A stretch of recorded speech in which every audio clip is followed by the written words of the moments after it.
De los acuerdos, mire, compañeros, los acuerdos tienen unas particularidades que es importante que nosotros la miremos. Como comisión negociadora estuvimos concentrados, debatiendo muchísimo, muchísimo fue, si bien teníamos unidad frente a un pliego, fueron muchas percepciones y obviamente hubo una táctica de negociación que sí fue diferente. Si ustedes nos preguntan a nosotros que si no hubo movilización, claro que la hubo. Nosotros teníamos, digamos, un acumulado de lo que significó el paro del 2017, porque si ustedes ven, muchos de los puntos generales tienen que ver con ese pliego de peticiones que en últimas nuestro objetivo se volvió concretarlo. Y obviamente el gobierno nacional tenía en su cabeza y hasta el último momento que nosotros en cualquier momento podíamos activar este proceso de paro, porque pues el paro para nosotros es nuestro medio, es nuestra herramienta para llegar a acuerdos. Y quisimos que los acuerdos fueran unos acuerdos que nos permitan hacer unas transformaciones de fondo frente a lo que han sido las banderas del magisterio colombiano. Eso es un lado. Y obviamente nosotros salimos este año y mostramos la fuerza de la movilización en los paros del día que radicamos el pliego, ¿cierto?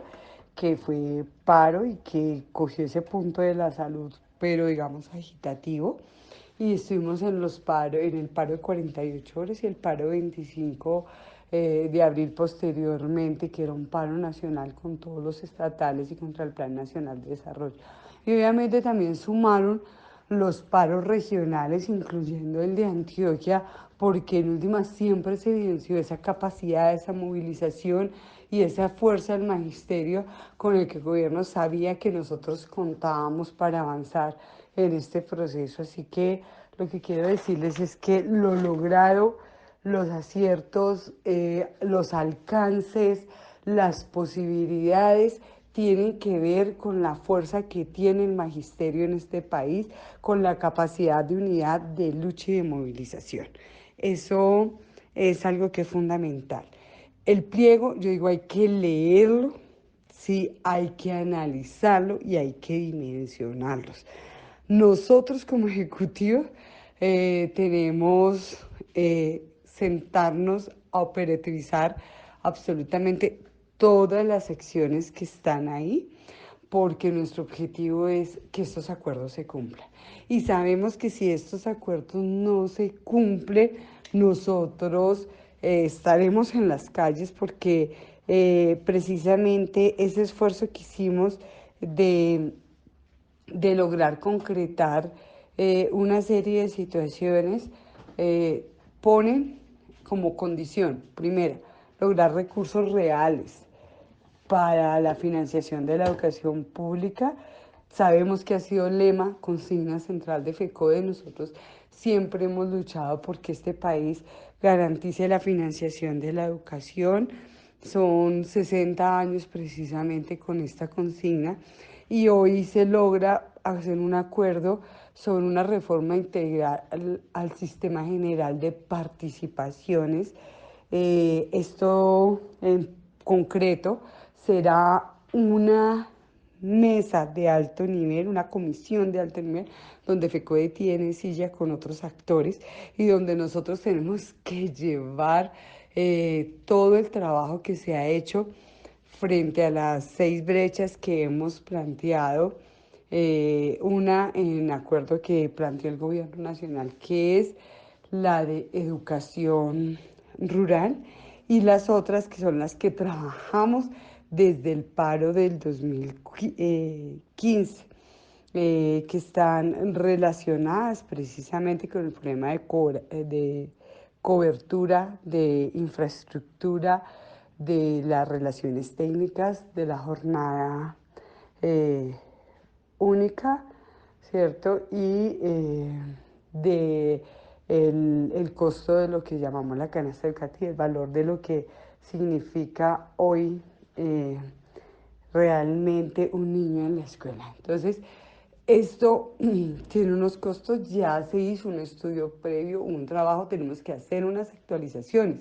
Entonces, este es el punto central del bloque uno y de allí se desprendieron otros puntos que tienen que ver con el fortalecimiento de la educación, lo de lograr un avance incluso frente al acuerdo de preescolar y que se pueda llevar a la práctica la cobertura en esos niveles en el sector público educativo de manera integral, que no significa sentarnos a discutir, el fortalecimiento de la educación media, que sabemos que es donde hay más deserción, y obviamente las modalidades, las diferentes modalidades de educación, incluyendo discutir el problema de la inclusión, que fue uno de los puntos más duros que tuvimos, porque en última sabemos cómo eso lo que ha hecho es dispersar unas poblaciones con diferentes necesidades educativas y no garantizarle derechos y la real atención a estas situaciones que se nos presentan día a día en la escuela y que nos generan a nosotros los maestros mucha sobrecarga, porque a veces no tenemos ni las herramientas, ni los apoyos, ni siquiera los estudios y diagnósticos de estas poblaciones ni las maneras de comunicarnos. Entonces, aquí se tocaron puntos de esos aspectos, y está un punto que para nosotros es fundamental, es el estudio de las relaciones técnicas, estudiantes, alumnos, estudiantes, docentes, orientadores, estudiantes, directivos, docentes, estudiantes, espacio. Se dejaron fue unos criterios, se acordó un estudio técnico que debemos de adelantar. Eso, esas fueron discusiones que se dieron de la jornada única. Se planteó unos criterios que se deben de tener, recogiendo lo avanzado en las discusiones del 2017 y como unos puntos donde realmente continuar con la jornada única es porque hay condiciones y garantías. Y obviamente se respeta a los docentes y su jornada que está relacionada con el bloque siguiente, donde tocamos el punto de jornada escolar, y de jornada laboral y de la jornada presencial obligatoria. Entonces, creo que si ustedes cogen, tiene una serie de componentes bastante densos, hay una serie de comisiones que nos toca sentarnos a implementar. Y por el otro lado, hay una discusión y una apuesta que nosotros tuvimos aquí sobre la financiación de la educación eh, administrada por el Estado, o sea, que no solo es de la plata, sino que la administre. Y obviamente hay una discusión sobre los sistemas concesionados, porque en medio de todo este proceso de negociación es que aparece precisamente el partido de gobierno a presionar y ha estado en esa dinámica de abrir paso a las concesiones. Se acordó que solamente podría haber concesiones en el caso de los que estipulaba la ley, que realmente cuando no se pueda prestar el servicio como está en la normatividad. Eso se refiere a algunas situaciones, pero que el objetivo siempre es enmendarlas en función de la planta oficial como estipula la norma. Eh, Eso es como para nosotros toda una discusión, porque cada punto en sí trae unos acuerdos, incluyendo que se toca grueso como política educativa el debate de la autonomía y la participación de las comunidades en las decisiones y en los debates de política pública. Y eso es un trabajo que nos corresponde a nosotros en todo el país para poderlo desarrollar. ¿Sí? Eso digamos que a modo grueso de lo que contiene ese bloque uno, que sustenta en últimas el debate de la financiación, y que esperamos que obviamente esa fórmula va a ser luchada en las calles, compañeros y compañeras. O sea, esa comisión se va a desenvolver el segundo semestre. Es una cuestión de una reforma constitucional. Ya se tuvieron dos reformas constitucionales que fueron en contra de la educación, que revirtieron incluso los procesos económicos. Hoy apuntamos a una reforma que realmente sea progresiva y nos garantice, digamos, lograr que Colombia tenga una fuerte financiación clara y pues con recursos. El otro bloque grueso es el punto 2 que tiene que ver con dignificación de la profesión docente. Ese fue el más largo y más extenso, son 14 puntos. En últimas, allí se logra hacer un acuerdo con tiempos, o sea, son 10 meses y se prolongarse máximo 4 meses para concretar el estatuto de la profesión docente. Y esto tiene un sentido y es recoger una serie de discusiones y debates y poder lograr concretar un acuerdo. Obviamente nosotros tenemos que lograr a nivel nacional un consenso para que entendamos en el magisterio a qué le estamos apuntando, porque es una tarea dura. La mesa tripartita realmente bipartita ya venía funcionando y se habían adelantado algunos artículos generales de lo del estatuto, pero lo grueso del debate está en reglamentar un concurso de ingreso que para nosotros debe tener en cuenta los contextos y aspectos como la experiencia, reglamentar el debate de la evaluación docente. Aquí, por ejemplo, se llegó a un acuerdo y es que los nuevos protocolos de evaluación de desempeño que estaban suspendidos ya no se volverán a ellos porque, o sea, no se retomarán, se mantendrá pues por el momento la evaluación que tenemos los del 1278 bajo el 37, decreto 3782 del 2006 y la guía 31 perdón, del 2007 y la guía 31 del 2008, que tienen como objetivo este punto y es que eso solo se va a tocar dentro del debate de estatuto docente. Y el otro punto grueso que para nosotros es el ascenso. El ascenso de escalafón tienen dos cosas y es una mirada de poder discutir el ascenso de ambos decretos, pero también está la discusión con los compañeros educadores que están haciendo sus procesos. Por eso habrá que mirar en qué confluimos y cómo logramos garantizar derechos de carrera para todos, pero por el momento, digamos, hay una discusión de salarial en cuanto a los niveles, obviamente las diferenciaciones que hoy existen entre 2277 y 278. Pero lo principal es que el estatuto garantice los requisitos y las formas de ascenso, ¿sí? Donde nosotros hemos planteado que el punto es el reconocimiento de títulos como punto de partida para el salario y eh, la, la que el tiempo de servicio de la producción académica e intelectual se tenga en cuenta precisamente en este ascenso. Ahí había una propuesta de FECODE que obviamente estaremos actualizando a las condiciones de hoy porque está el debate de la asimilación, ya que en el 1278 hay maestros en todos los niveles del escalafón hoy dispersos, concentrados en ciertos puntos y en el 2277 hay una concentración entre la 14 y la 13. Entonces, esa propuesta de escalafón tiene que recoger todos esos aspectos que hoy decimos frente a la tercera cohorte.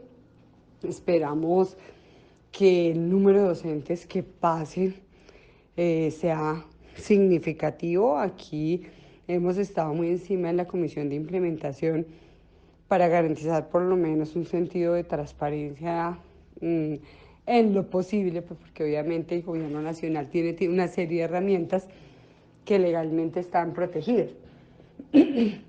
Entonces, nosotros aspiramos que esta sea nuestra última evaluación diagnóstica y formativa, que se dé paso realmente a otra forma de escalafón dentro de lo de estatuto docente. Por eso en última se está hablando máximo de un 14 meses para lograr el estatuto y obviamente en este tiempo se estará desenvolviendo terminar los cursos de la segunda corte, el proceso de esta tercera corte de carga de videos y demás instrumentos, y se acordó un número de cursos de 8.000, discusión muy difícil, porque partimos de 0 cursos y de 0 cursos incluso con discusiones de que el gobierno financiaba unos cursos pero que no los tendría en cuenta para el ascenso.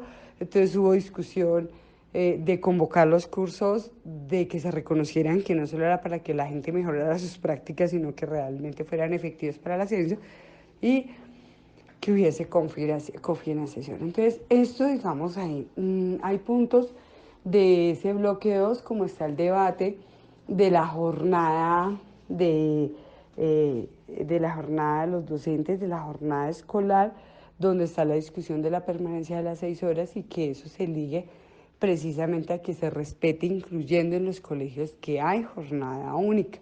Y se va a emitir una circular, pero se dejaron los puntos base que tienen que ser reconocidos, y obviamente también están los límites de la norma, pero haremos ahí nuestro mejor esfuerzo para que esa directiva realmente dé claridades y no una serie de ambigüedades que hemos tenido como histórico e interpretaciones según el rector, según la Secretaría de Educación, según el legislador. Entonces, esto es como una cuestión que está ahí. Hay un punto que para nosotros es muy importante y grueso, fue el debate de formación docente, cofinanciada de parte del Ministerio de Educación Nacional, pero nosotros sabemos que las entidades territoriales tienen unos recursos que deben ser invertidos y que no todas lo están haciendo. Otras no tienen, por eso para nosotros el gobierno tiene que priorizar en ciertas zonas, pero eso no significa que no haya más oferta a las entidades territoriales certificadas. ¿Se acuerdan? 1.000 eh, licenciaturas, 2.000 especializaciones, 7.000 maestrías y 1.000 doctorados. Eso pues obviamente tiene un costo, y nosotros esperamos que se dé una salida a este proceso de formación docente, y que en últimas es el primero que se hace, el primer acuerdo que se hace a nivel nacional, y una exigencia frente a las condiciones que hoy los maestros tienen para estudiar, y obviamente una prelación a los compañeros de la ruralidad y de las zonas donde menos tienen recursos. De otro lado, hay aspectos que nosotros tocamos allí, como el de los provisionales.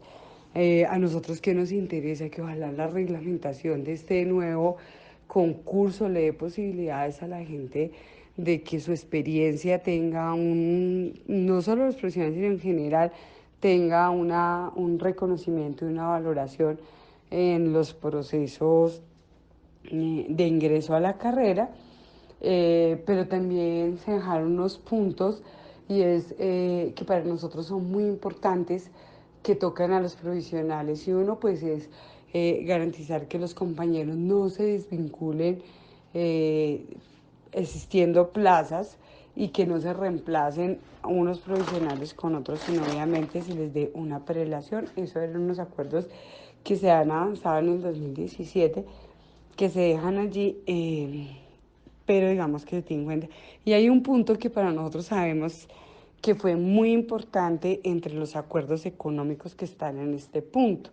Obviamente la nivelación nos toca a todos, incluyendo a los compañeros educadores, a los del 278, a los 2277, obviamente a los provisionales que hoy reciben salario con el título que acreditaron en el nivel A del 1278. Esa nivelación quedó, nosotros hasta hoy, hasta este año 2019, se aclaraban los 12 puntos que se lograron en el paro del 2015. Por eso nosotros recibimos este año a lo que acuerden las centrales obreras, que están en una discusión, y que, como ustedes vieron, por la presión, el gobierno nacional ofreció al IPC un 0.45, y ya subió un 0.82, y esperamos que la siguiente semana la firma de nuestro acuerdo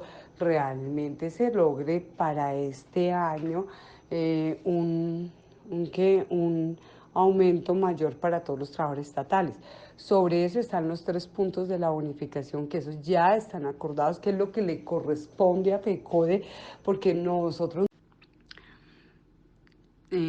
aquí quiero aclarar, ¿sí?, que a nosotros en este proceso no nos pueden pedir que FECODE es el responsable del aumento salarial. Obviamente nosotros ejercemos una presión como parte fundamental, pero sabemos que son los estatales los que cuadran este acuerdo, porque el gobierno legalmente reconoce el IPC y siempre es en la lucha que se han logrado los puntos adicionales para todos los trabajadores. Entonces, en este sentido, lo que nosotros logramos es para el año 2020 un 1%, 2021 un 1,5% y 2022 2,5% de nivelación adicional, en total 5 puntos. Eso ustedes no saben lo duro que fue lograr esto, porque hay una posición pues obviamente de cerrar que frente a la disponibilidad presupuestal, y esto sería para todos los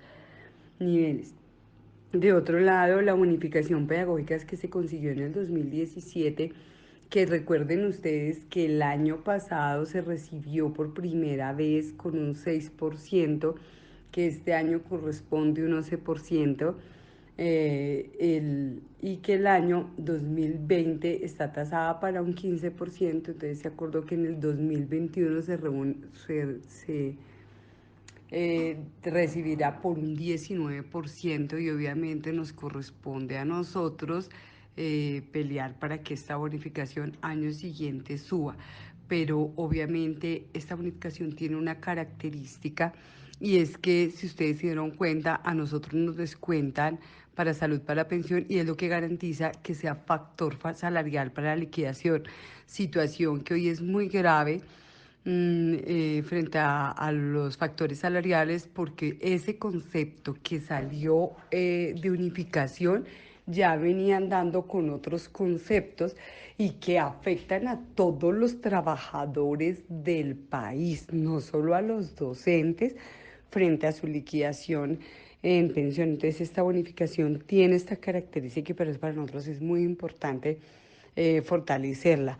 Frente a lo otro, abro un paréntesis, obviamente nosotros estamos buscando todos los mecanismos, pero no depende de FECODE, sino obviamente de unas acciones judiciales que adelantaremos, porque obviamente el fallo sale en respuesta a una demanda que puso una profesora para que le reliquidaran, y entonces aprovecha el Estado, se mete allí y da un concepto que unifica todos los diferentes conceptos que hay, que nos afecta a nosotros, obviamente en todo nuestro sistema pensional, que nos parece muy grave. Esto pues es un enfoque del Estado neoliberal, que son las peleas que tenemos de cómo se recortan derechos de los trabajadores. Entonces esa es una pelea que damos, cierro el paréntesis, para retomar los puntos del acuerdo. La otra cuestión es que nosotros logramos que se establezca una comisión para hacer el estudio de la proporcionalidad, del pago en proporcionalidad de la prima de vacaciones, que algunos la conocen como la media prima, otros incluso le dicen la prima antiparo, porque recuerden que se descuenta si no se cumplen los 10 meses laborados, y que hemos tenido muchos problemas, a veces por un solo día, que se tenga un día no remunerado por cualquier situación. ¿Esto qué significaría? Que esta prima se entraría a pagar proporcionalmente, y esto beneficiaría a los compañeros provisionales, pero también situaciones que se presentan en las cuales la gente tiene días no pagos por comisiones no remuneradas, incluso por otro tipo de descuentos que le puedan hacer. Entonces, para nosotros es una reivindicación muy importante lograrla y concretarla, porque es algo que llevamos más de 18 años peleando, porque si bien es un derecho a haberla ganado, al mismo tiempo es una forma de presión que se ha usado frente a la movilización y a la posibilidad de perderla, ¿sí? Entonces, este punto está ahí. Hay otros debates que no llegamos a acuerdos. de lo económico y otros que se fueron para estudio de conceptos. Bueno, eso nos tocaremos. Y hay un punto que hay gran preocupación, que es el debate de las convalidaciones. Eso hay mucha discusión porque las convalidaciones no son solo los títulos de licenciado, las convalidaciones son convalidaciones que hay de salud, de estética, de cirugía, de ingeniería, de muchas áreas. Entonces, obviamente, no nos correspondía solo a los maestros, pero se retomaron unos puntos que son parciales porque estaremos al tanto del proceso que dé garantía realmente para la convalidación, transferencia y el problema de la revisión de una cantidad de procesos que vamos a buscar en el mecanismo porque no hubo garantías o gente que está muy afectada porque ante la demora de este sistema de convalidaciones le ha generado daños y perjuicios.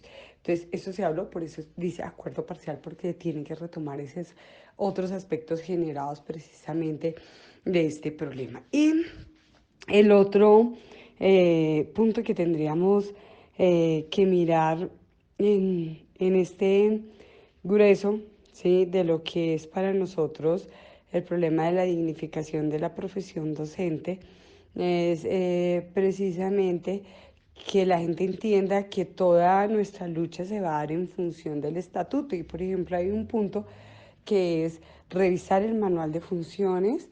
Esa se acuerda una comisión para revisar asignaciones académicas, los perfiles, las funciones. Entonces ahí estaremos trabajando para docentes, docentes orientadores, directivos docentes y obviamente en la medida que aparezca y se cree la planta de docentes de apoyo que no estaba, que la crea el 1421, la nombra, pero que no existe. Entonces, conforme se hará este manual. Este manual es muy importante porque define el ingreso, define la evaluación, define una serie de cosas que es importante que queden claramente, que no nos genere más sobrecarga laboral, sino lo contrario, aclare muchas situaciones que se presentan cotidianamente en las instituciones. Entonces, esos puntos para que tengan en cuenta como de lo general.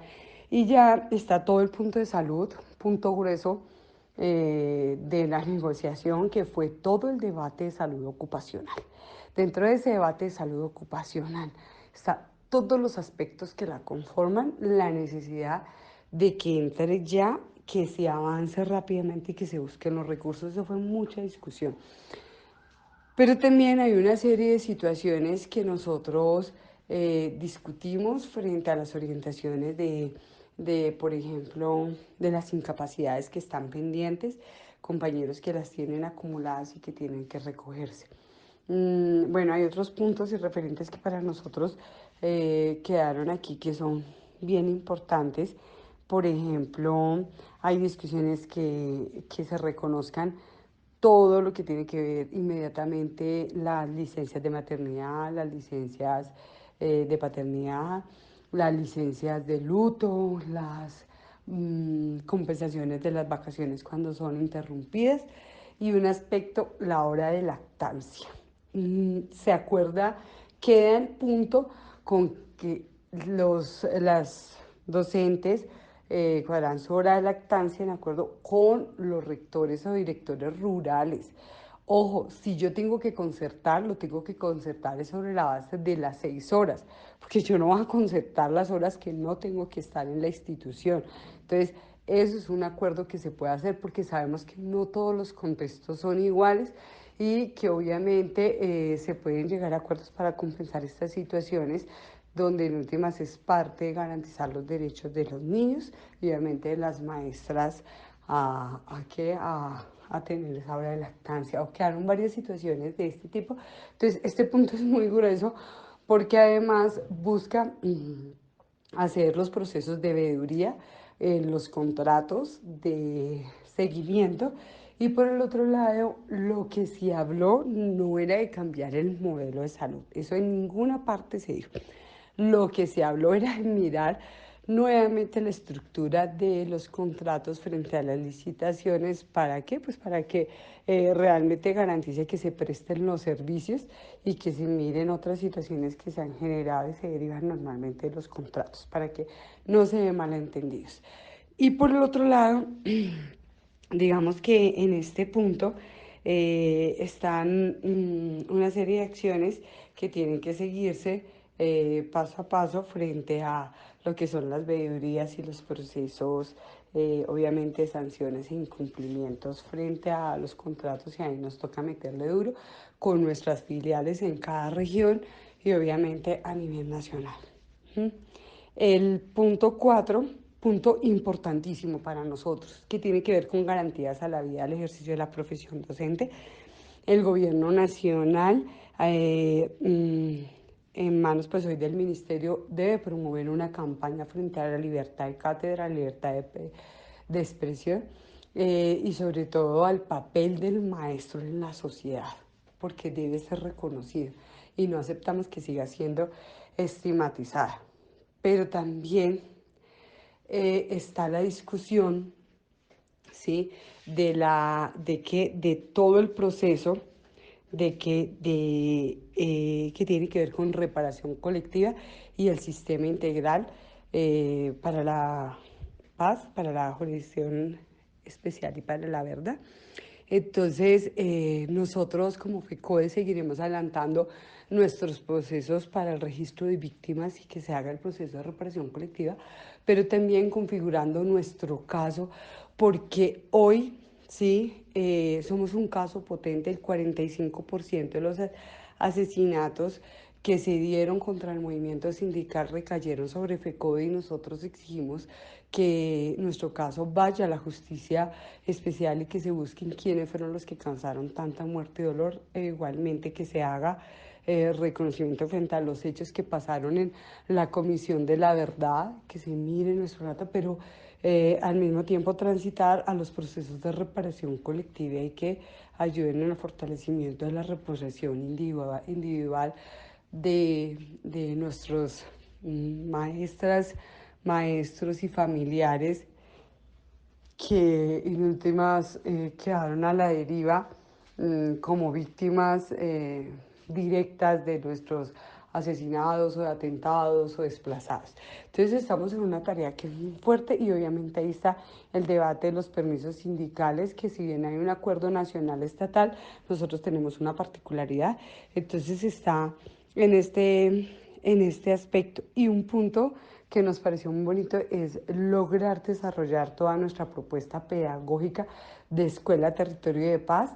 Inicialmente se logra el financiamiento de unos diplomados, pero también de todo lo que significa la sistematización de estas experiencias y que se reconozca en la sociedad como una propuesta que se ha venido creando en los círculos pedagógicos y obviamente que impulsamos a través de los nodos de derechos humanos. Entonces ahí hay un fuerte que no se había especificado en otro momento y que lo configuramos como una acción mmm, para nosotros de fortalecimiento de derechos humanos, y obviamente a mi dependencia como segunda vicepresidenta y como responsable de derechos humanos me parece fundamental este acuerdo. Y por último está unos acuerdos que tienen que ver con la vivienda, bienestar docente, los juegos del magisterio y los encuentros culturales, que para muchos creen que es una plata que se da para ese evento. No, es toda una estructura, es toda una defensa de esos espacios que maestros deportistas, maestros hacedores culturales tienen y generan una sana convivencia y otros aspectos que son partes integrantes del maestro, de su bienestar y de lo que aporta esta sociedad, y por eso poder generar no solo un recurso, sino que realmente desde los niveles zonales a los niveles nacionales se puedan generar unos espacios con representación del sindicato.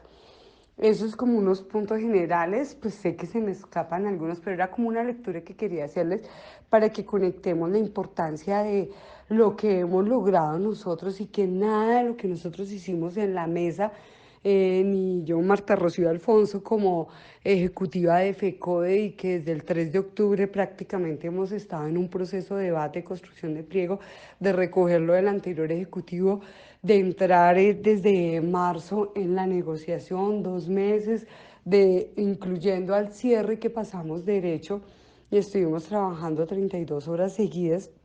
Nosotros no lo hubiéramos logrado si no supiéramos que tenemos detrás de nosotros a estos miles de maestros que han depositado su confianza y que han atendido a nuestros llamados, y que sabemos que es esa fuerza, esa unidad y esa lucha la que nos garantiza alcanzar los logros que hemos obtenido, y que apuntamos realmente a fortalecerlos, porque el segundo semestre viene una discusión bien dura y va a ser una pelea en el campo del Ministerio de Hacienda para que realmente conciliemos y logremos una reforma de sistema general de participaciones que financie todo el problema de la educación pública, y dejemos de estar mirando de dónde se raspa la olla para cubrir X o Y necesidad, y que se acabe esta crisis que hay en las instituciones frente a los dineros de gratuidad, al problema de la infraestructura, las condiciones del PAE y otra cantidad de situaciones que están viviendo los maestros y obviamente los niños y niñas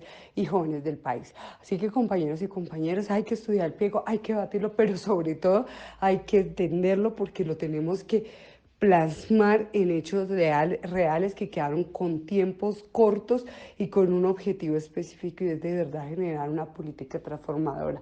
Esto es para todos nosotros, esto es el futuro de la educación, y esto es lo que seguiremos apuntando en una lucha colectiva de 15 ejecutivos que, entre diferentes miradas, discusiones, visiones, hemos llegado a un acuerdo, sabiendo que son ustedes quienes nos respaldan, ustedes, maestros y maestras de la última vereda del país, del último rincón de todo el amplio territorio, que han estado siempre, siempre en la posición de fortalecer la Federación Colombiana de Trabajadores de la Educación como la principal organización de lucha, con la fortaleza de nuestros sindicatos filiales, y que hoy los llamamos a que se afilien a ellos, a que lo fortalezcan, y a que las discusiones que tengamos, las críticas y las diferencias, las solucionemos internamente, porque somos una fuerza que movemos al país. Un abrazo, Marta Rocío Alfonso,